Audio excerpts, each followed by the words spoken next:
네, 소외계층에 대한 관심이 더욱 절실한 시기인데요. 이 소외계층을 만나고 있는 YTN 사건팀과 함께 이야기 나눠보도록 하겠습니다. 나연수 기자 자리에 함께했습니다. 안녕하세요. 안녕하세요. 자, 요즘 주변에 이제 파지 줍는 어르신들 많이 계시는데 파지 줍는 할머니를 취재를 했죠? 네, 그렇습니다. 서울 마곡동에서 살고 계시는 김순희 할머니를 만나 뵙고 왔습니다. 올해 연세가 85, 이제 새해가 바뀌었으니까 86살 되시겠는데요. 혼자 그 파지를 팔아서 생계를 이어가시는 분입니다. 그래서 이분이 좀 어떻게 생활을 하시는지 또 생활 형편은 어떤지 저희가 살펴보고 왔습니다. 그러니까 이른바 독거노인이시네요. 네, 그렇습니다. 독거노인 중에서도 빈곤층 독거노인이시죠. 가장 궁금한 거는 파지를 주워서 내다 파는 걸로 이 생계 유지가 되는지가 궁금한데 좀 설명을 해주시겠습니까? 일단 할머니가 받으시는 그 나라에서 받으시는 기초연금이 있습니다. 한 20만 원 정도 되는데요. 얼마요? 20만 원. 20만 원? 네, 20만 원이 됩니다.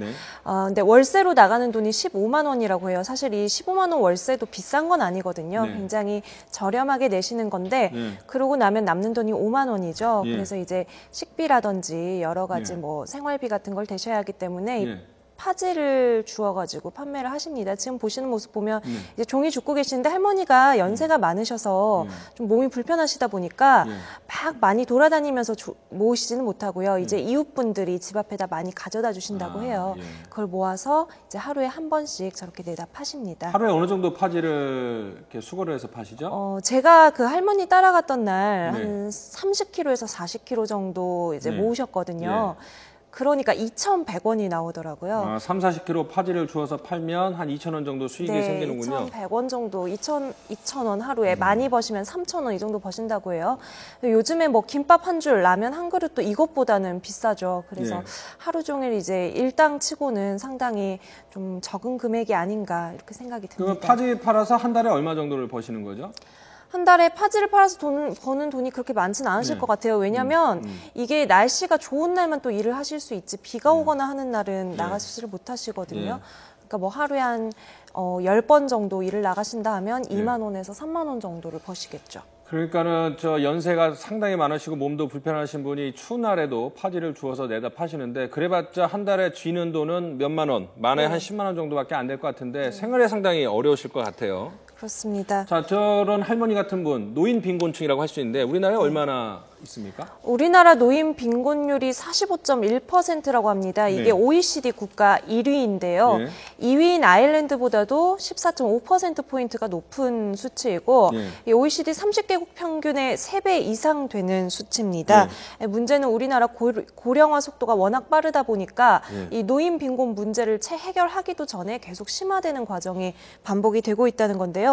한국경제연구원의 지난달 보고서를 보면 빈곤 노인 가구 수가 2006년에는 72만 가구였는데 지난해 148만 가구까지 올랐다고 합니다. 이건 7년 만에 2배로 늘어났다고 볼 수 있습니다. 그러니까 생계를 책임져줄 가족은 없고 정부 지원금도 부족하기 때문에 고육직책으로 말 그대로 노구를 이끌고 고생을 하시면서 겨우 생계를 유지를 하시는데 자, YTN이 뭐 새해를 맞이해서 사건팀이 상당히 의미 있는 기획을 준비를 했다는데 앞으로 어떤 기획 취재를 할 건지 미리 소개를 좀 해주시죠. 네, 오늘 제가 취재하고 온 김순희 할머니의 사례 같은 경우에 저희가 사람 속으로라는 제목으로 이제 매주 금요일에 선보이려고 합니다.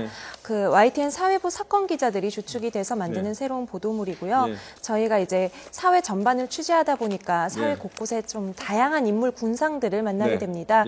이분들을 이제 방송 기사로 소개를 하다 보면 이제 서너 줄 사례로 이렇게 언급이 되고 나는데.